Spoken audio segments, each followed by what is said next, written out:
Now, the next name is 86, Suresah, which means the Lord of the gods. Sura generally means the demigods. So this is a very common name in India. Just like they're common, I don't know in your language, but in English they're common names like John and Stephen and Peter.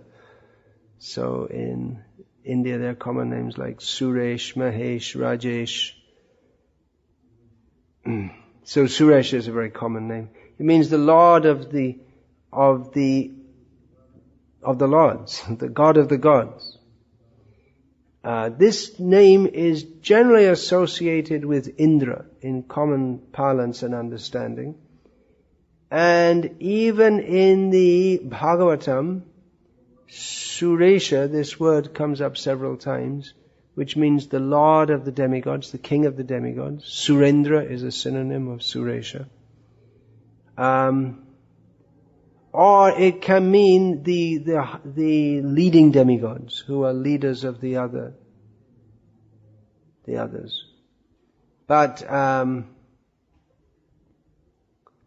the real Suresha is Krishna. He's the Lord of Indra also, as is well demonstrated in the Govardhan Lila. So Krishna is the Lord of all the demigods. This is a very important point to understand. We see from Bhagavad Gita that Krishna, he explains this. It's a very common misconception, even at the time of Arjuna, what to speak of now, that various demigods are supreme or they're independent of Vishnu, but actually, as Krishna explains in various ways in Bhagavad Gita, all the demigods are inferior to him. Now, the word Sura, this is sometimes understood to mean a devotee. So it means the Lord of all the devotees.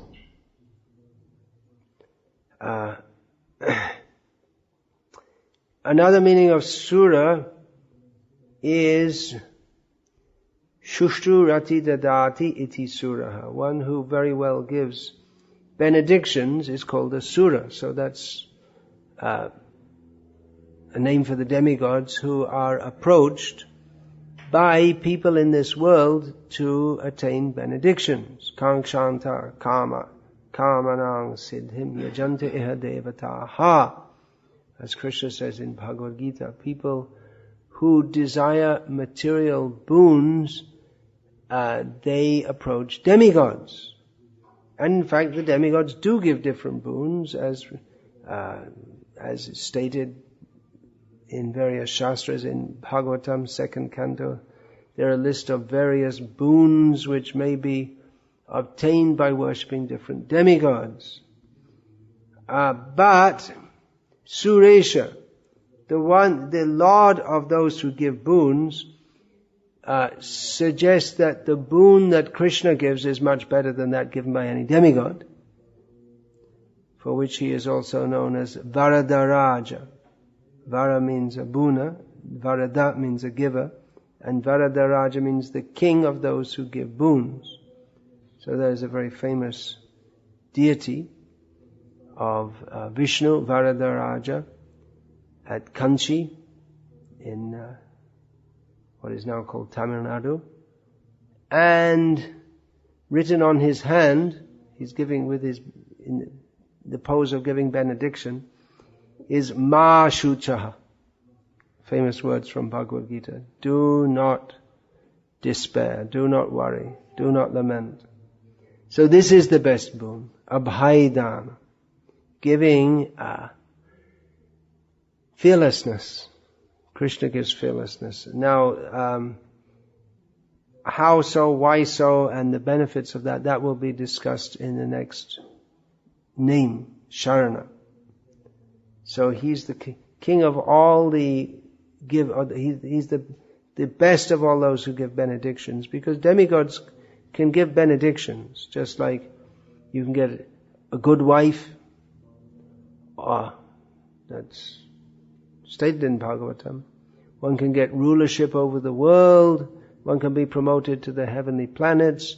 But all these worldly benedictions, they simply award one more anxiety and one fear because they award one more material existence.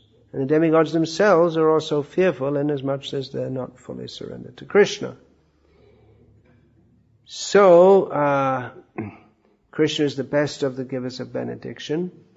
And even the benedictions that are given by the demigods, they're not really given by them at all because they have nothing to give. They have no independent power to give anything. As Krishna states in Bhagavad Gita, Sataya Shraddhaya Yukta. He refers to worshippers of demigods who worship them with faith. In the previous verse, in the verse previous to this, he has stated that people who have faith in demigods, a strong faith in demigods, that faith is given by him. So, Satya Shraddhaya Yukta Tatsya Radhanam Ihate Labhate Chattatah Kaman Mayaiva Vihitan Hitan. He states that people have great faith in demigods. If you worship this demigod, you will get this benediction and that benediction. And because of that, they worship the demigods and they get their desire fulfilled. But, Krishna says, actually, it's not the demigod who's giving it really. They're just doing it as on behalf of me, or they get their power for doing so from me. So, the suras, or the demigods, the givers of benedictions, they're not really givers of benedictions at all, or they're only so as agents of the Supreme Lord. This name Suresh also delineates the suras from the asuras. Because although Krishna is the Lord of everyone, he's particularly the Lord of the godly people.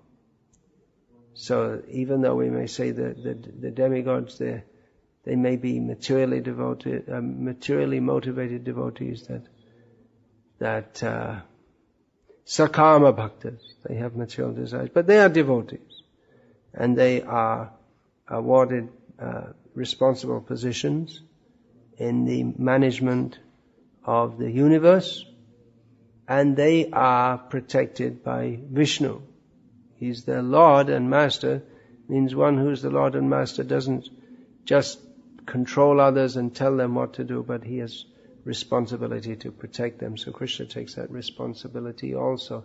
Ete chang shakalapung, Ete chang shakalapung sa Krishnastu Bhagavan Sram Indradri Vyakalam Lokam Mridayanti Yuge Yuge. All this famous verse from Bhagavatam states that of all the various forms of the Lord, Krishna is the original form, and these various forms, or Krishna in various forms,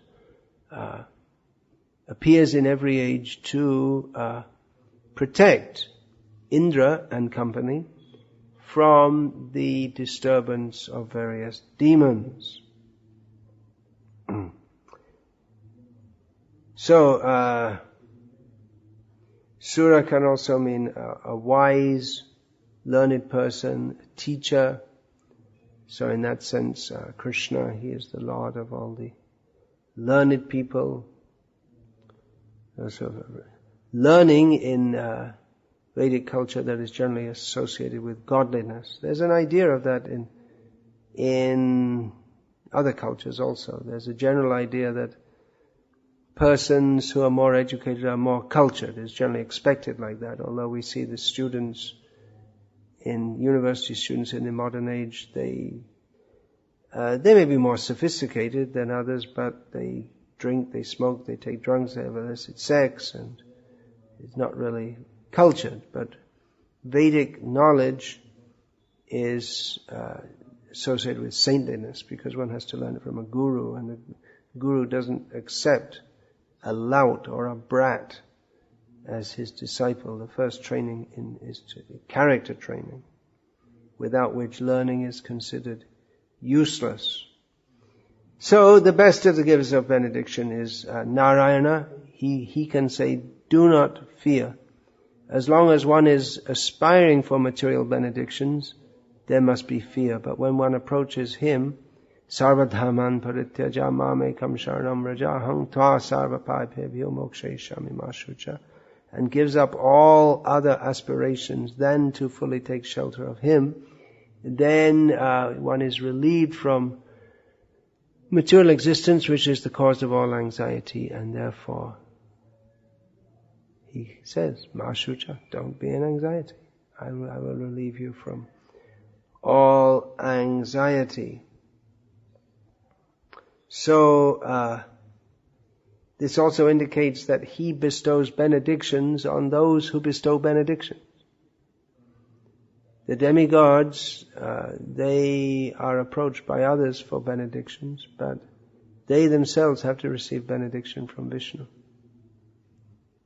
So it's really if we can worship Vishnu, then why bother with smaller people?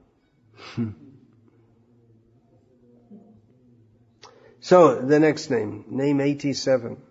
Saranam. Very important name.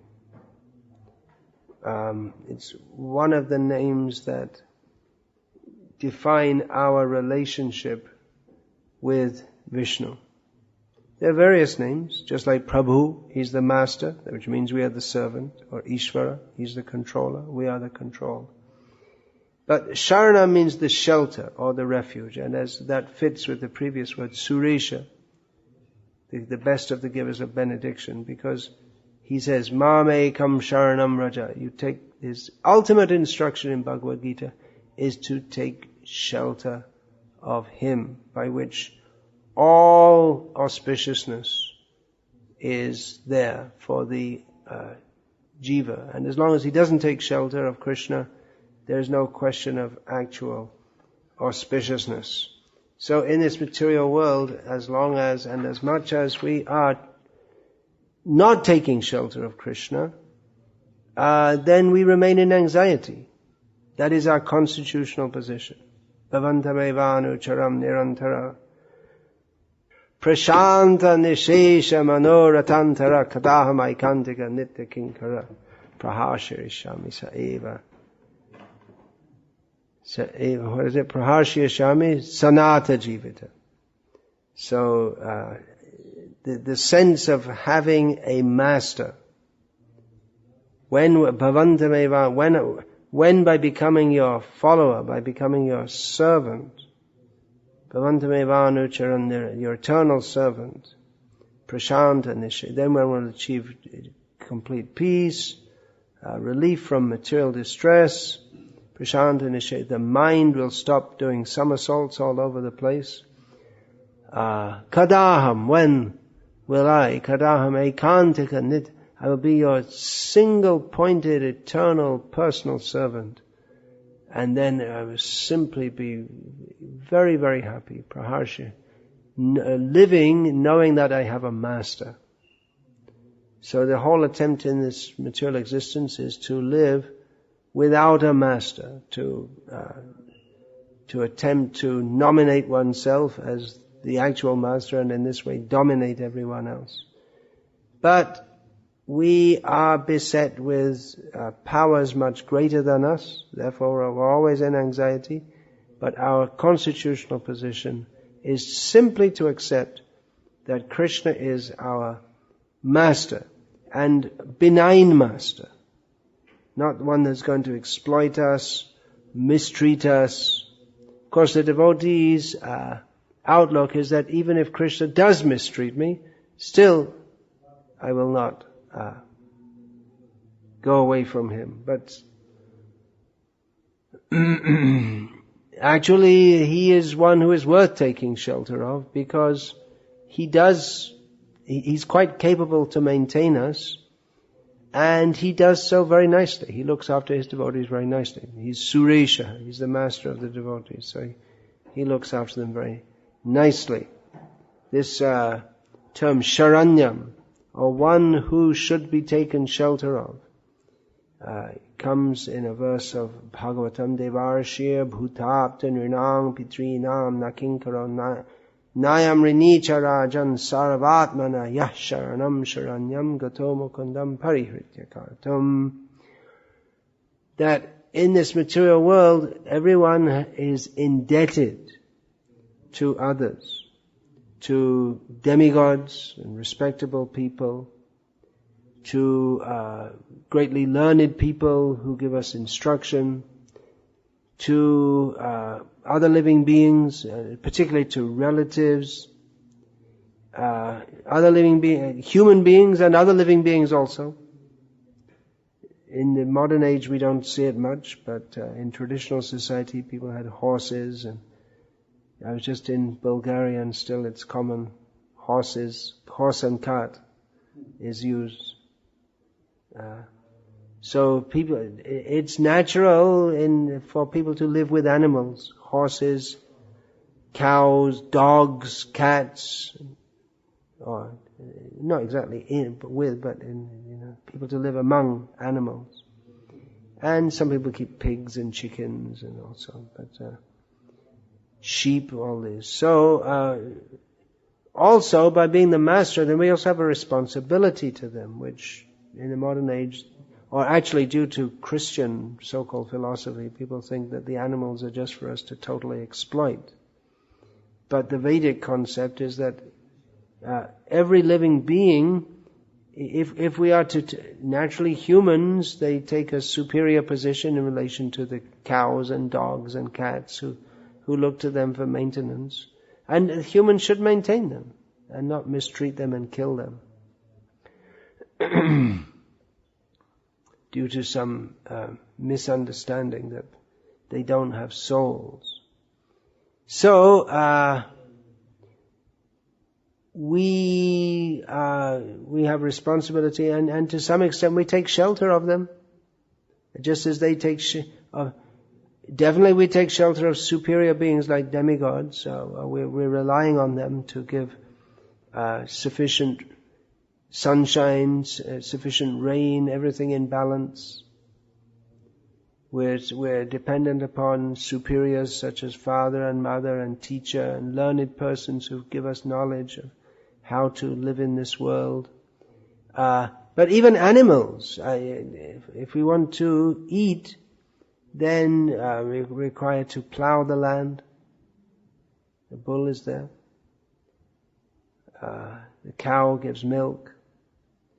So we also, the dog is a watchdog. So the dog is also helping us. If any thief comes at night, the dog will be up and barking.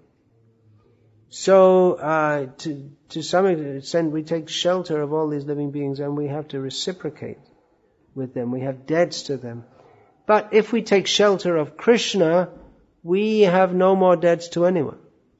Not that a devotee is ungrateful to anyone, but he recognizes that the source of everything is Krishna, and by taking full shelter of Krishna, we are relieved from all other debts, and therefore we can be relieved from our bondage to this material world. There's, in the Bhagavatam, there's the narration of the Valakilyas, who are 60,000 sages, who are very small, and they were performing austerities, hanging upside down from a tree, because they had become brahmacharis for the sake of attaining liberation from this world. But because they didn't marry, they hadn't fulfilled their debts to their forefathers. And so they had to perform austerities to nullify the effect of that sin of not having served their forefathers by marrying and producing children. But if one becomes a devotee of Krishna, one is freed from such debts. If one fully surrenders to Krishna, one is free from all worldly debts. So there's no other way actually to get liberated from this world but to take shelter of Krishna, because there's always some debt to someone in some way. Even if we don't eat, we just breathe air, but still the air is provided by various demigods. They're the agents in providing it. So Krishna is the one who, by taking shelter of, we can be freed from the entanglement of taking shelter of so many other living beings. who themselves are incomplete and imperfect, whereas Krishna is complete and perfect. So this is an essential name, Sharan. He's not just a controller. He's not a distant God who just tells us do this, do that. But he's very kind, just like the children. They take shelter of their parents, expecting their parents to be very kind, or a dog takes shelter, expecting the master to be very kind to him. So Krishna is very kind, and therefore worth taking shelter of. In the Vallabh Sampradaya, one of the two most famous chants are Sri Krishna Saranam Mama, Krishna is my shelter. So they repeat that again and again, just to imbibe the consciousness that Krishna is my shelter. Sri Krishna Saranam, Krishna is my shelter, Krishna is my shelter, Krishna is my shelter. They say that over and over again.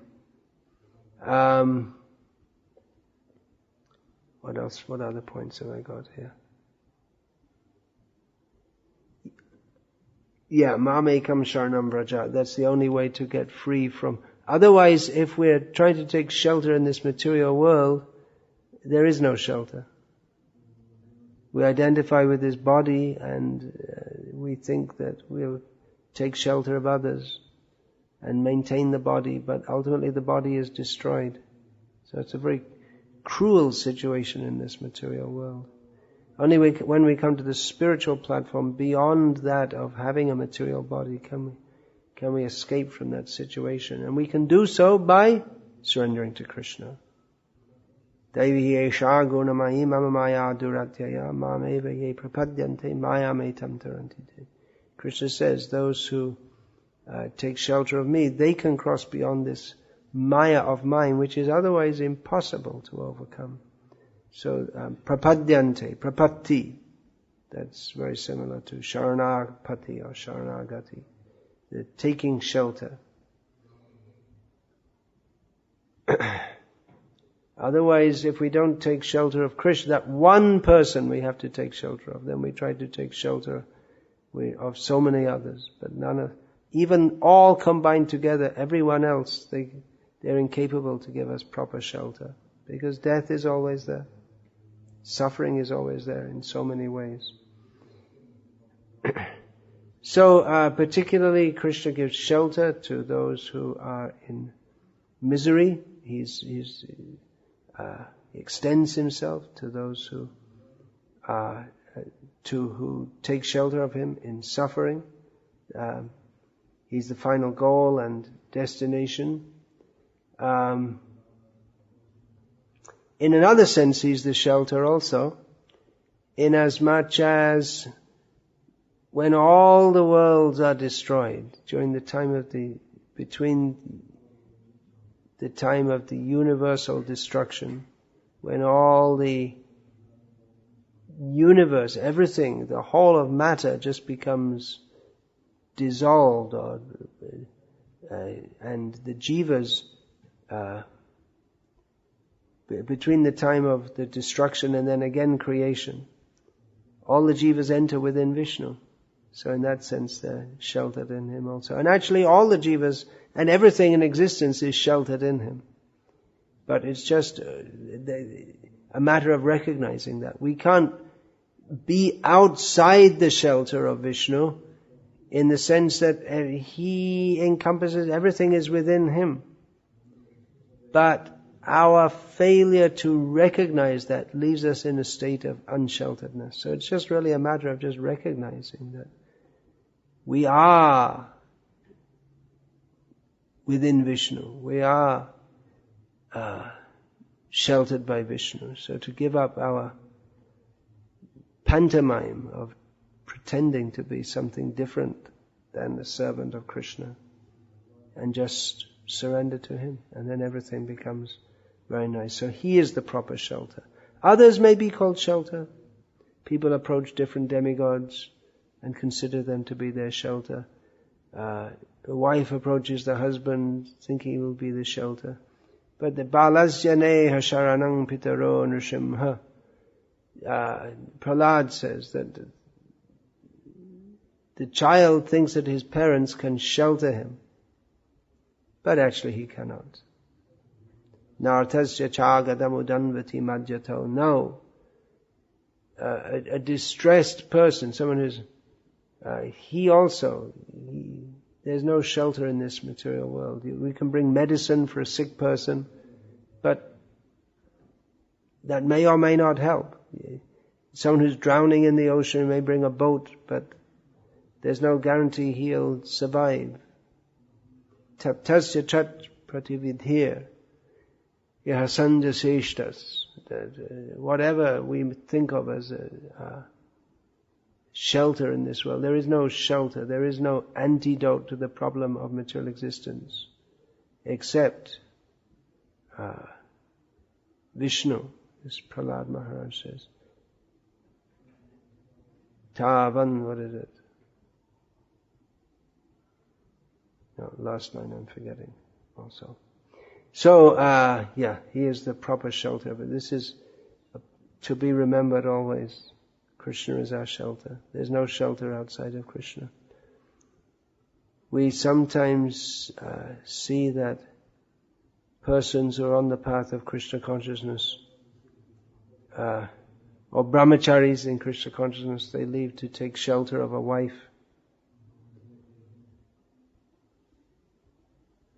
But there's no shelter in this material world. A wife can provide some kind of shelter.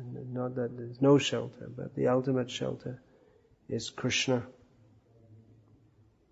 There's no shelter in Maya. And that's something that devotees who decide that, well, I've had enough Krishna consciousness for the time being, now it's time to enjoy this world a bit, they very soon find, I think you had some experience like this, they very soon find that it's after being sheltered by Krishna and his devotees in Krishna consciousness, it's a very frightful situation in the material world. The devotees, because they're peaceful, being sheltered in the shelter of Krishna, they have no motive to exploit others, and even without having big seminars about devotee care and all this kind of thing, if devotees are Krishna conscious, they'll automatically, they care for others and they help others in all respects. They're not in anxiety because they're sheltered by Krishna. But in material existence, everyone's in anxiety, and the friendship is a false pact where people, they don't really care for each other, but there's some kind of pretense of friendship. But actually, everyone's on their own, especially in the modern world. And they like it like that. They don't even want to have a family or real friends. They like to keep their distance from everyone. And very impersonal. But people, they're suffering so much like this. It's harsh. Modern life in particular is very harsh. So the good point of that is that people may become so unhappy at having no shelter, that if we offer the shelter of Krishna, if we can be representatives of Krishna and offer shelter, then people, they may want to accept that. So, Hare Krishna, any question about this? Yes? Krishna is the best shelter? Yes. Ultimately, he's the only shelter. Why does the jiva so much avoid taking shelter of Krishna? Well, as a jiva who has avoided taking shelter of Krishna, you yourself can answer that question. Why have I left Krishna? Why do I not surrender to Krishna? It is the misuse of one's own free will. Why do we not surrender to Krishna? We have a bad habit, going back for many lifetimes, of wanting to enjoy separately from Krishna. Therefore, we should hear these kind of discussions. These kind of discussions are especially meant to convince us that there is no shelter other than Krishna and induce us to take shelter of Krishna. We take shelter of Krishna in the beginning stage of devotional service by following the instructions of Guru, Sadhu and Shastra, by following the process of sadhana bhakti, performing service. So this way we take shelter of Krishna. We take shelter of Krishna by the process of Sharanagati, Anukulyasya Sankalpa Pratikulyasya Vajanam Rakshushatiti Vishvaso Goptridve Varanam Tata Atmanikshepa Karpanye Sharavidha Sharanagati. The sixfold process of taking shelter is by resolving to do only that which is favorable for advancement in devotional service, by resolving to forswear all that is an obstacle in devotional service, by having firm faith that Krishna will protect us. If He's our shelter, then surely Krishna will protect us and maintain us. By giving up all considerations, just fully taking shelter at Krishna, throwing ourselves at Krishna. Just don't, this should I, shouldn't I, just do it. That's all. You just have to do it. And being very humble. Because one cannot take shelter of another if one treats him as equal.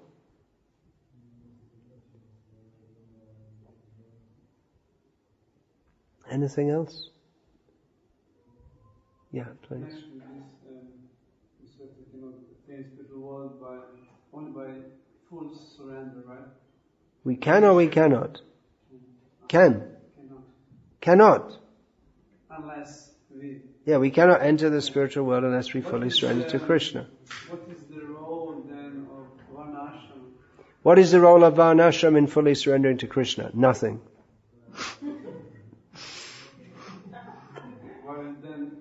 But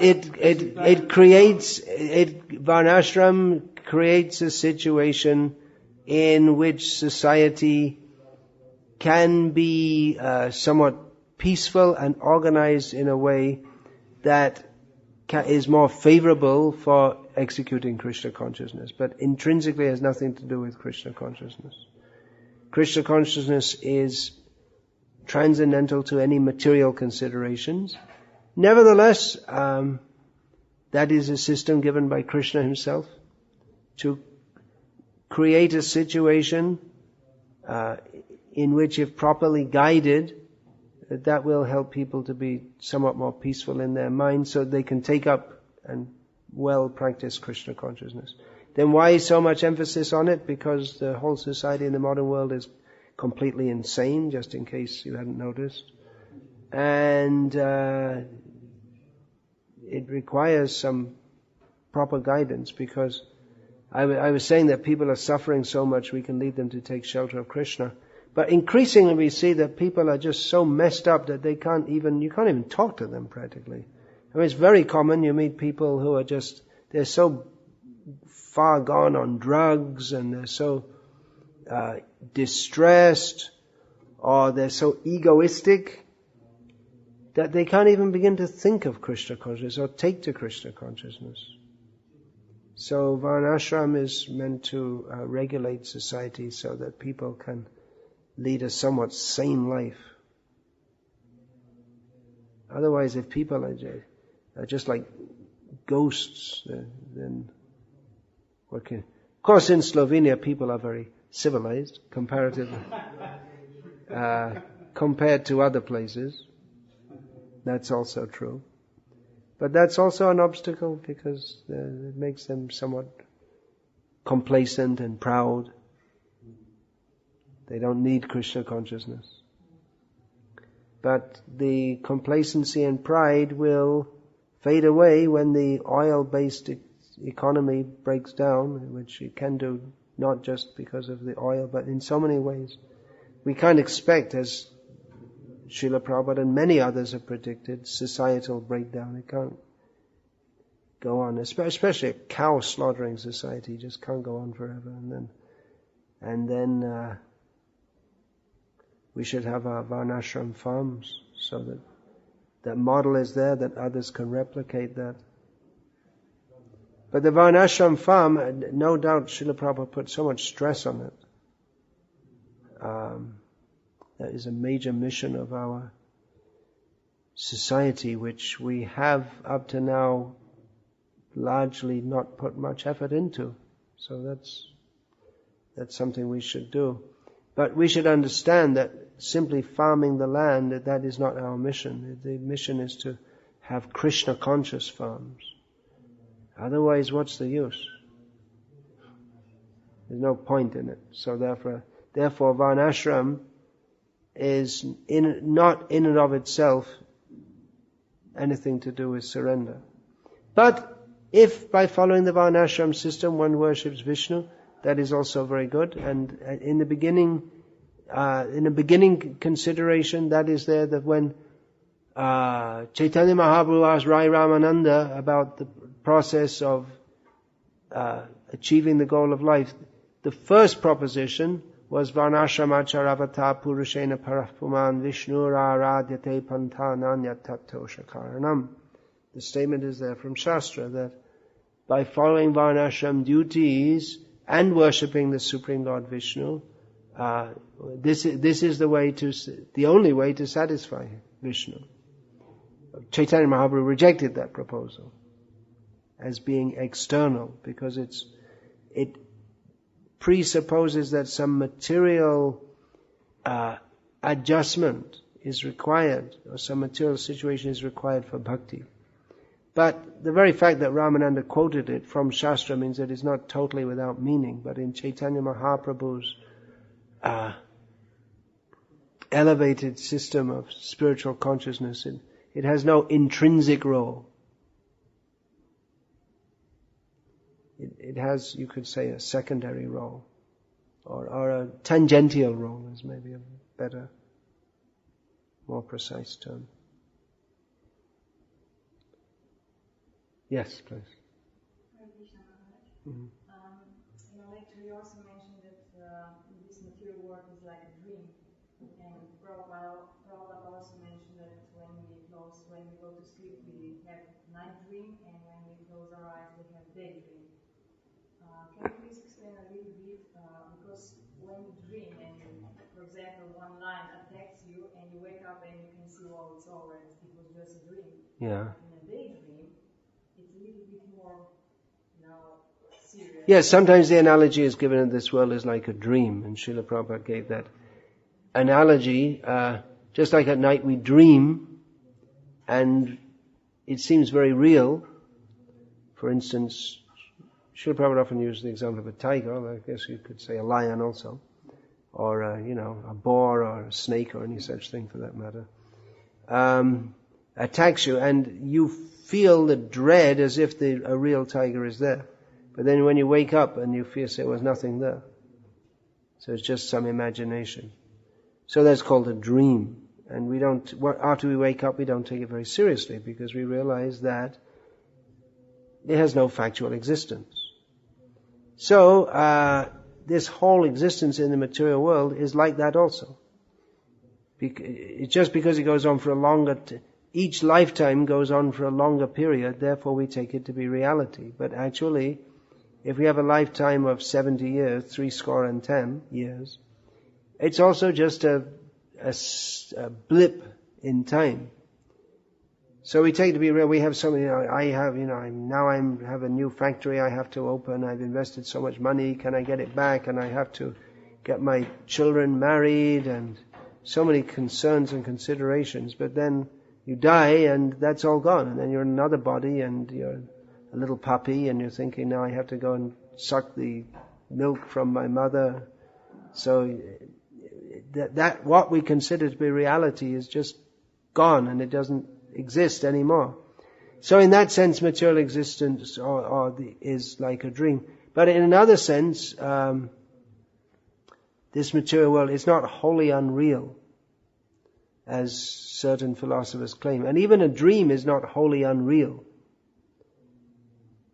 That we experience something, the very fact that we describe a dream means that it has reality at some platform of existence.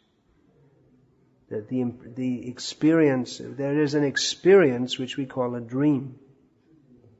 But that it has it's insubstantial, that is the point. So this material world is like a dream in as much as it exists, but it is insubstantial. It is no actual no relationship with actual reality. So reality is the spiritual world with Krishna.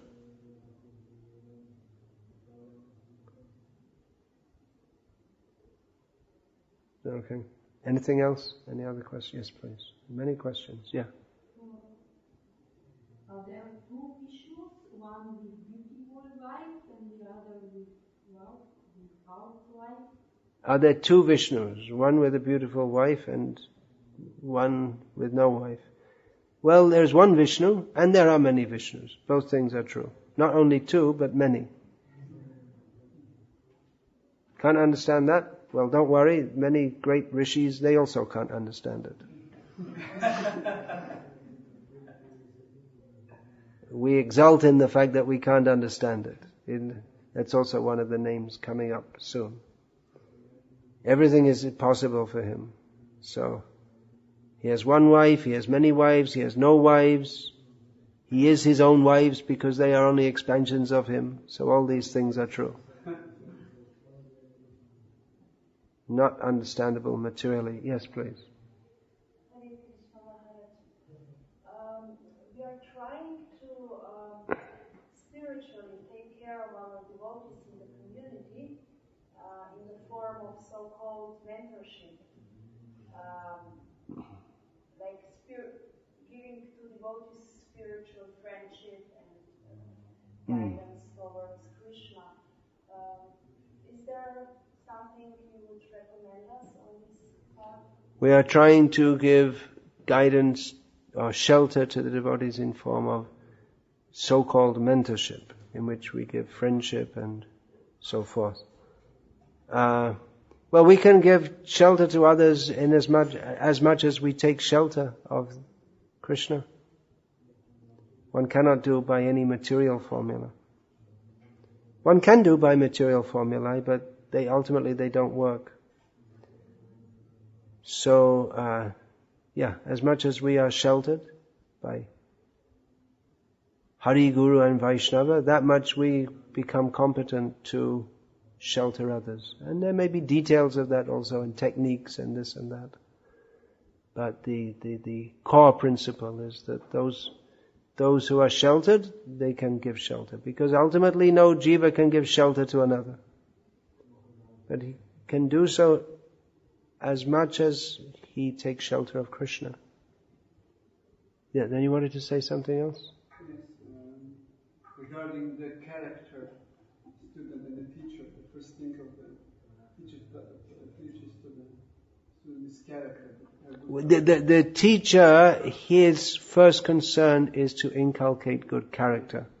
And in fact, the student won't be accepted unless it's seen that they have at least somewhat good character.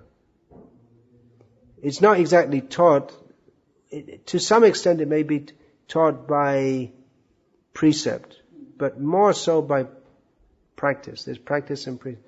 So if the teacher himself has good qualities, then the student will imbibe that. Children are like sponges.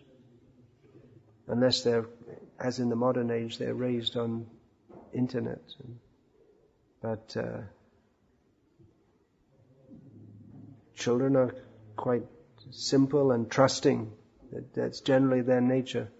And they tend to imitate those, they imitate. Just like language and mannerisms, and values, culture, it's all imbibed.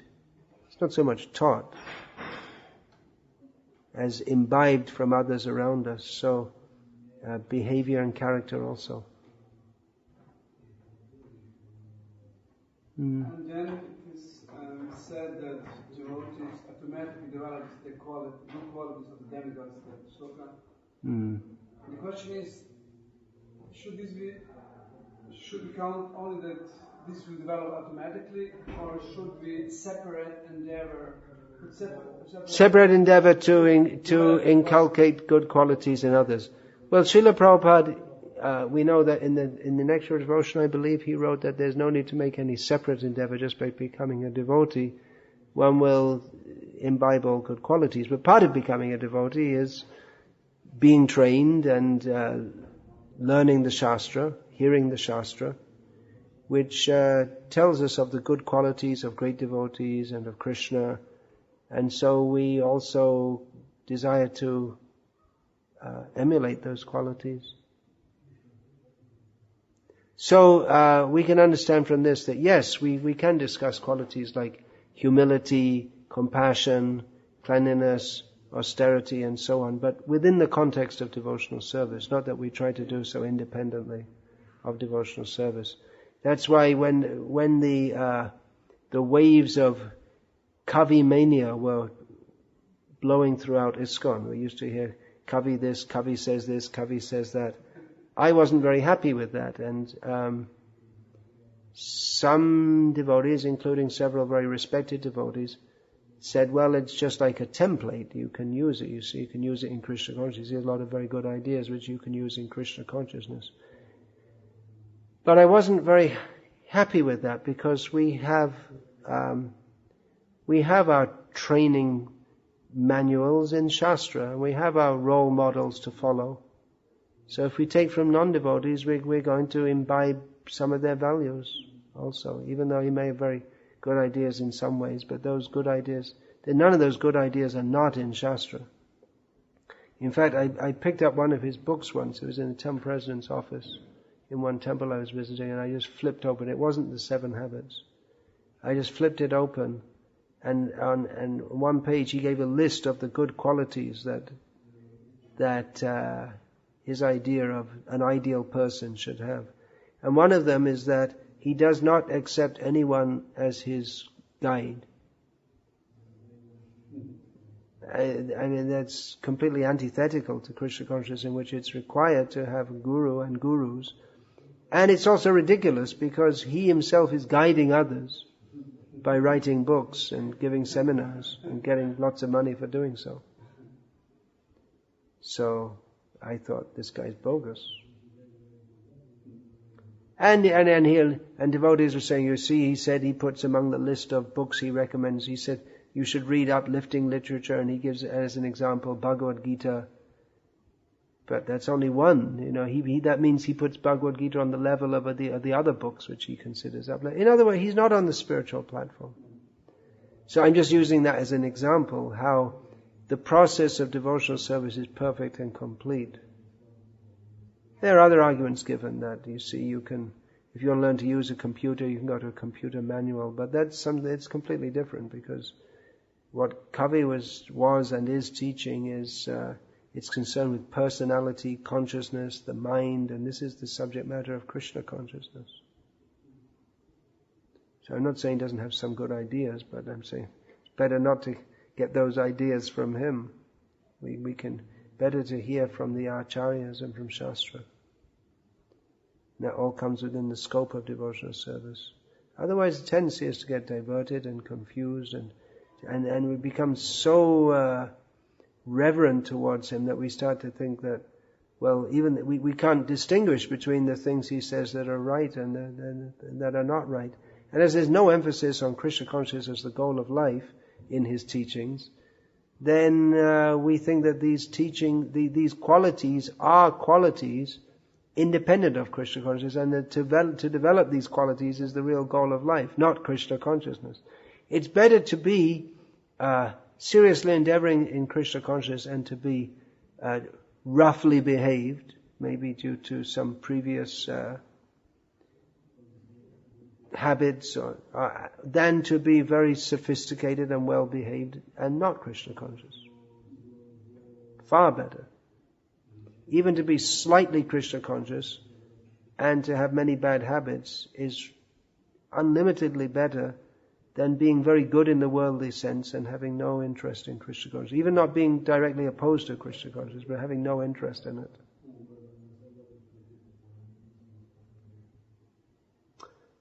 Hare Krishna.